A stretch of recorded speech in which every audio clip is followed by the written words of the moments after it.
mark your attendance. Okay, we're going to formally start the class now. It's a very important chapter. It's about managing project teams, right?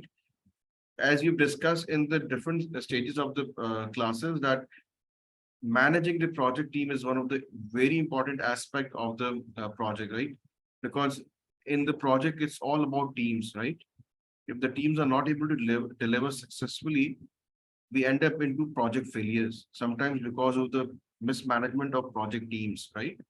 So it's a very important chapter, and it's a very important aspect of project management that you need to understand how to successfully manage the project teams, right?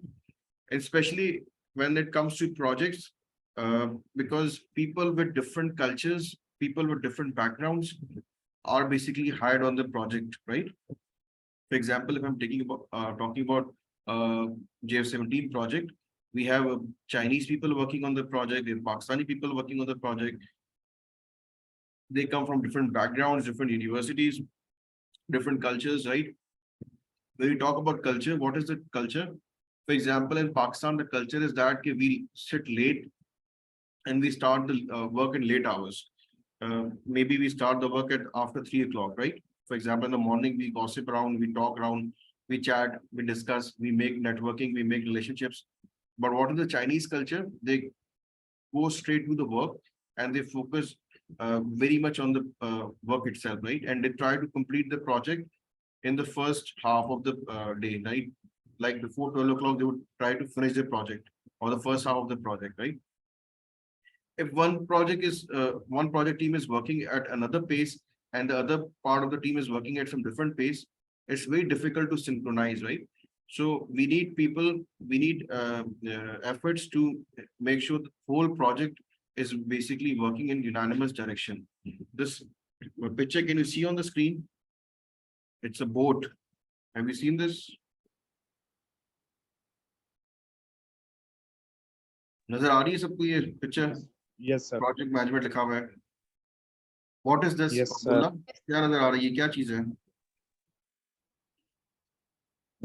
Sir ये group में sir task कर रहे हैं कोई board के ऊपर बैठ के. It's a board basically. आपको मैं थोड़ी सी एक रियल एग्जांपल दूं कि हम किस तरह प्रोजेक्ट्स में लेके जाते हैं टीम्स को. हमारा जब प्रोजेक्ट की टीम की जब विजिट्स होती हैं या एक्सकर्जन्स होते हैं, what we do is that we ensure that activities जो वहां पे होंगी they are also project based activities. करते क्या हम लोग, for example we take people to a project. ये जो स्पोर्ट्स एक्टिविटी होती है, for example it would be maybe tug of war, ठीक है, और it could be like you can say we have a board, we need a team, and we make people in 2 teams, okay? And one team will be basically rowing the boat from the front, the second in the middle, and the last in the end, okay? This will be the rowing activity, which will teach us that if we will not row the boat in one direction or at one pace, we may end up into sinking in the water, right? We may drown ourselves, or we may drown the whole boat also. Because if one person keep on towing the boat or rowing the boat, what will happen, and others are not participating, the boat will not move forward, right? We need a team effort. We need a full effort from all the team members to participate in this rowing part. Have you ever participated in such activity? Anybody want to share an experience?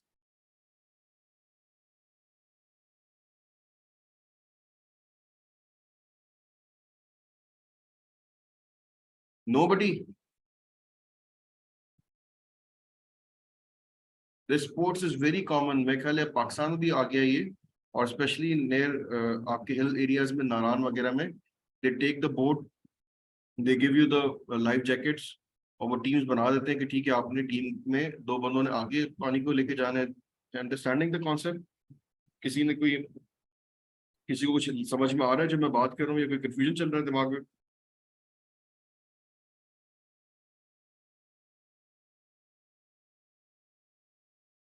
Yes Zainab, समझ में आ रहा है? Those who late join, नबिया, Yes, sir. Can you hear me what I am talking about, what I am saying? Yes, हम sir. क्या बात कर रहे हैं अभी सच? सर हम वो बात करें जैसे आपने बताया कि नारायण में भी ये बात डेवलपमेंट शुरू हो गई है कि फ्रंट पे रख के भी वो कर सकते हैं, बैक पे कर सकते हैं. नहीं, what I am talking about, Narayan की बात तो नहीं, I am talking about teams, right? तो क्या समझ में आ रहा है? एग्जाम्पल मैंने क्या दिया है? रोइंग बोट में मतलब क्या होता है कि दो बंदे आगे बोट के बैठे हुए हैं, और वो रोइंग करते रहे, अगर पीछे वाले कोई रोइंग ना करेंगे तो बोट आगे जाएगी। आने से नहीं जा सकती है, तो प्रॉपर टीम वर्क होगा तभी प्रोजेक्ट कंप्लीट हो सकता है। अच्छा, और दूसरा पता है क्या है उसमें? क्या होता है कि when the उसमें एक टीम होती है, हम उसमें एक मॉडरेटर को लगाते हैं। व्हेन ही सेज कि स्टार्ट रोइंग, ठीक है, तब सब स्टार्ट करते हैं, because when you not start on time, एक बंदा आगे करे और एक थोड़ा सा भी डिफरेंस आ जाएगा तो rowing effort will not be that much effort, ठीक है। अगर if the effort is basically synchronise, अगर सारे मिलके एक ही वक्त में जब उसकी जरूरत है एफर्ट की, उस एफर्ट को टाइम के हिसाब से वो करेंगे, then only the board will go ahead, ठीक है। इसलिए हम इसके पे स्पोर्ट्स करते हैं कि दो टीम्स को लगा देते हैं, and we have a you can say competition कि कौन आगे निकलेगा किससे, ठीक है। So this activity is one of the healthy activity, जिसमें हम सिखाते हैं कि हाउ टू मेक श्योर कि टीम्स आर वर्किंग टुगेदर, और टीम में सिंक्रोनाइजेशन इज वेरी इंपॉर्टेंट, ठीक है। टीम के अंदर सिंक्रोनाइजेशन का मतलब है कि team need to work with a pattern, ठीक है। अभी फॉर एग्जांपल आपको कोई मैंने असाइनमेंट देना है, और it's a team based assignment, it's a group based assignment, और इसमें 5 लोग हैं and they have different parts to play. अगर 3 बंदे उसमें कोई पार्ट प्ले ना करें और 2 बंदे ही सारा प्रोजेक्ट करने की कोशिश करेंगे, they will not be able to complete that project in that spirit, या उसका वो रिजल्ट नहीं निकलेगा otherwise which would have been in people who have all together work in the projects, ठीक है। अब मसला क्या होता है प्रोजेक्ट टीम्स में, लाइक यू नो कि some people are basically motivated, some are basically enthusiastic, and some are basically lethargic, ठीक है। तो होता क्या है कि it's very difficult to ensure that everybody plays their part, ठीक है। जैसे आप लोगों ने ग्रुप प्रोजेक्ट्स किया होगा, हर ग्रुप पे एक बच्चा जरूर होता है जो कहते हैं ठीक है यार 4 लोग कर रहे हैं, मुझे 5वां को मैं जाके बस अपना नाम लिखवा दूंगा और प्रोजेक्ट सबमिट हो जाएगा, ठीक है। सो उसको कैसे हम कटेल करेंगे, how to disadvantage that, it's a very important aspect कि हर किसी से हमें किस तरह काम लेना है, and everybody should play his important role in the whole project, ठीक है। क्योंकि अगर एक एक बंदा इस तरह हर टीम में से लेथार्जिक होता जाए तो whole project would come to a project you can say lagging, और प्रोजेक्ट फेलियर की तरफ आहिस्ता आहिस्ता हम चले जाएंगे। Any confusion till here? किसी कोई सवाल? No sir. जावेज, आवाज आ रही है? Can you hear us, Chavez?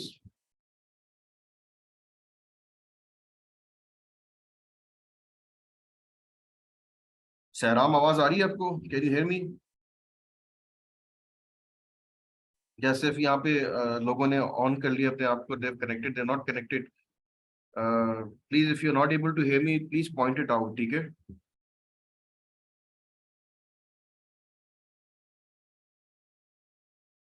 राजा फैजान, आवाज आ रही है आपको? यस सर, आ रही है। तो इतना म्यूट क्यों हो गए सारे बंदे? चलो, आई एम मूविंग समझ अहेड, ठीक है, let's look at the slides.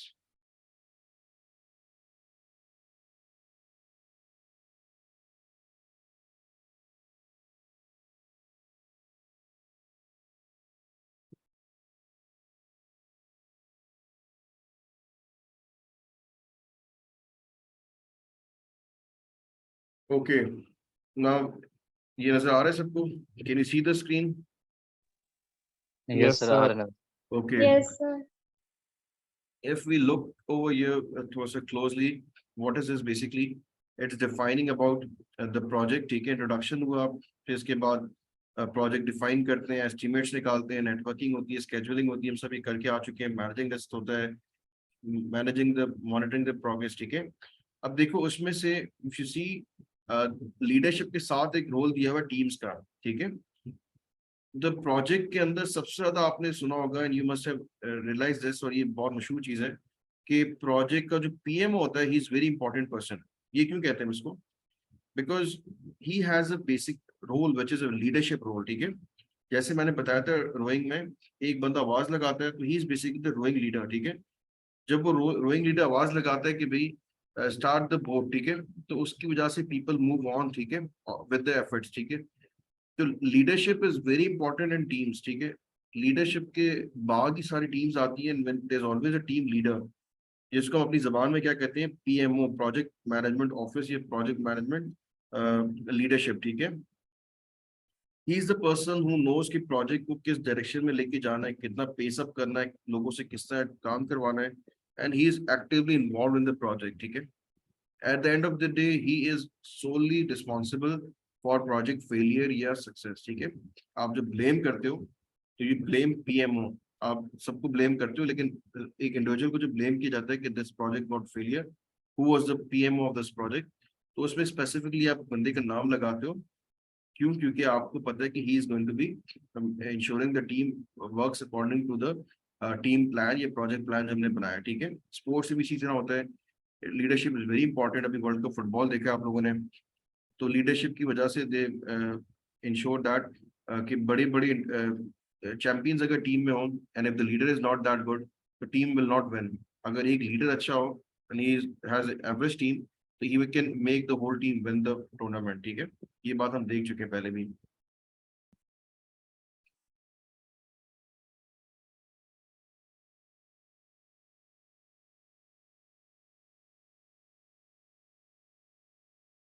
Okay, what are high performing teams? किसी को anybody want to contribute over here? What are high performance team? क्या होती है high performing teams?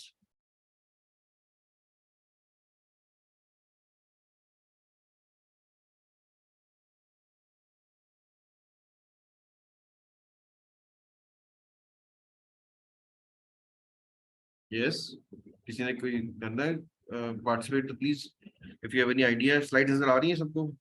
अगर पढ़ के ही बता दो तो समझा सको मुझे कोई। What is high performing teams? Sir जिसकी परफॉर्मेंस बहुत अच्छी है जिस टीम की, उसको हम हाई परफॉर्मिंग टीम कहते हैं। High performance, देखो performance तो हमें उनसे लेनी है ना। Basically you need a high energy team, ठीक है। जो word synergy यूज किया है ना, it's basically in common terms we say high energy team, ठीक है। जिस टीम की एनर्जी या जिसकी you can say optimal thinking होगी, जिसकी ऑप्टिमम एनर्जीज होंगी, they will be ending up to high performing teams. इनकी कुछ कैरेक्टरिस्टिक्स होती हैं, ठीक है। What are the basic characteristics of the high performance team? This is basically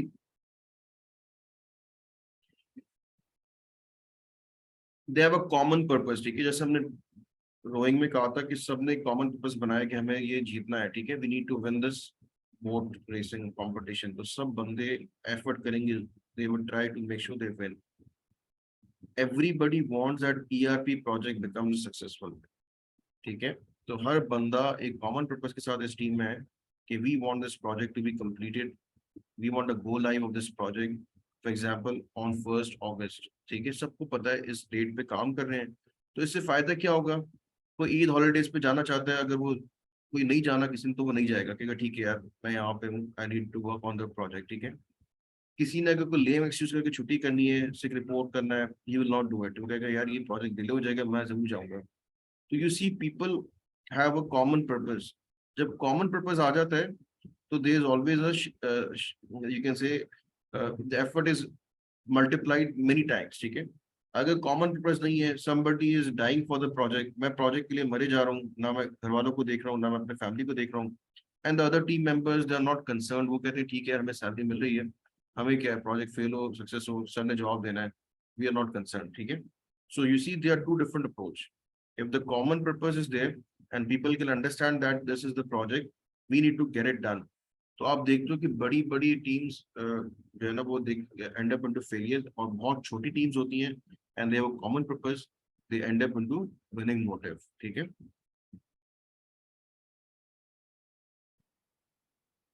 make effective use of individual talents and expertise, ठीक है। ये आपने क्रिकेट वगैरह में, फुटबॉल में भी देखा है, इसी तरह प्रोजेक्ट्स में भी होता है।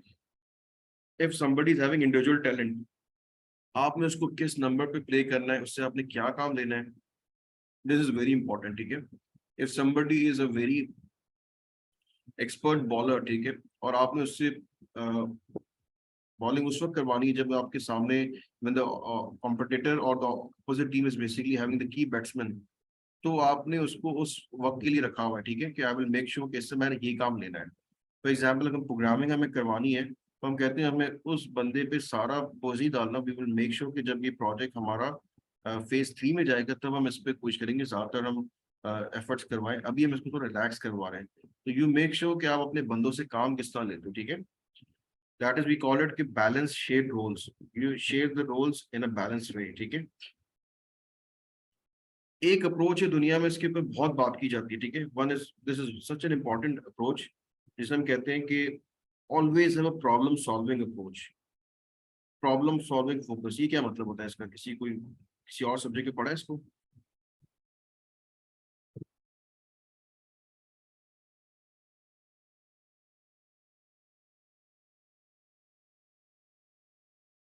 नोबडी?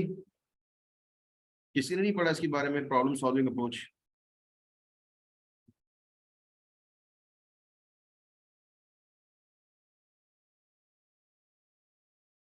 चलो मैं बता देता हूँ, ठीक है। What is problem solving approach? देखो, what is the opposite of it? Opposite is basically you have a situation where you try to exploit the situation to your advantage, ठीक है। When you try to exploit the situation to your advantage, then comes the uh, blame game theory. What is blame game theory? That you may say that this is not my fault, this was not my part, I could not complete the project because the other partner of the project did not came to my home. I called him several times but he was not responding. I emailed him but he could not answer me. I could not have done more than this. This is what I played my part, but please excuse me, the whole project is not completed. This is one approach, ठीक है। This is basically the approach of losers, ठीक है। I was in a project, ठीक है। It was a group-based project. What was basically witnessed out of it, that some people were complaining about other team members that they did not participated, so we did not completed the project, okay? And I was eyewitness that the whole team was fired and people were penalized, even those who have done their work, okay? What was the reason? Because they were not having a problem solving approach. What is problem solving focus? That if there is a problem, if there is some situation, we need to be focusing according to the problem, according to the situation, right? For example, let's take an example of JF17 project, ठीक है। अगर इसमें हमारे पास if there is any problem which is arise, ठीक है, इसमें problem आ गया किसी के पास, for example let's talk about engine failure, ठीक है। एक इंजन फेलियर का प्रॉब्लम आ गया इसमें, ना व्हाट कैन वी डू? हमने क्या किया? हमने कहा कि ठीक है यार, let's sit together, how can we resolve this problem at earliest. तो मुझे पता चला बाद में कि भाई ये इंजन में प्रॉब्लम है, this is due to the some part failure which is basically, if I go deep down, तो उसमें कोई रबर सील रिंग है जो फेल हो गई है, ठीक है, इंजन के अंदर, या फिर कोई गैस्केट है जो फेल हुई है इंजन के अंदर। तो what can I do? I can ask the help from logistics department. उनके वेयरहाउस को मैंने ऑन बोर्ड लिया, उनको मैंने कहा please check this, if you have this rubber seal in your warehouse, gasket है। उन्होंने फौरन बंदे को रात को बुला लिया, वेयरहाउस खुलवाया, उसमें से चीजें निकाली, देखा कि इसमें ठीक है, ये है, मिल गई चीज। What happened next? उन्हें जाके इसको जो उसकी वर्कशॉप है वहां पे जाके शॉप को कहा कि ठीक है, this is what is available, if you want to do the overhauling right now, तो we are up to it. अगर एक चाहिए एक मिल जाएंगे, जितने चाहिए मिल जाएंगे। And they ended up into solving the problem, ठीक है। This is called problem solving focus. इसकी ऑपोजिट अगर ये होता कि मैं कहता यार मुझे क्या मसला है, रात का टाइम है, आई डोंट केयर, ठीक है, मुझे कॉल आ गई है, आई विल नॉट बॉदर, मैं सुबह उठ के बात करूंगा, अभी मैं सो रहा हूँ, please don't bother me right now. तो that was basically going to be creating a hurdle not only for me. पूरा प्रोजेक्ट जो है ना, वो एक छोटी से कॉम्पोजिशन की वजह से it could end up into failure, ठीक है। अगर आपकी टीम मैनेजमेंट बहुत अच्छी है, if you are a good team player, if you are problem solving person, and if you are team player, you would be the person on the project. अगर आपकी approach ये नहीं है, people will not hire you in the future projects. वो कहेंगे यार ये बंदा जॉब के लिए अच्छा है but he is not a team player. Team player का मतलब होता है कि जहाँ पे जरूरत पड़े आपकी, वहाँ पे आपने टीम को अपनी सपोर्ट करना है, because every day there is a new challenge, every day there is a new situation, ठीक है। You need to be focused and you need to make sure कि आपकी जो फोकस है इट्स अ प्रॉब्लम सॉल्विंग और focus, ठीक है। Number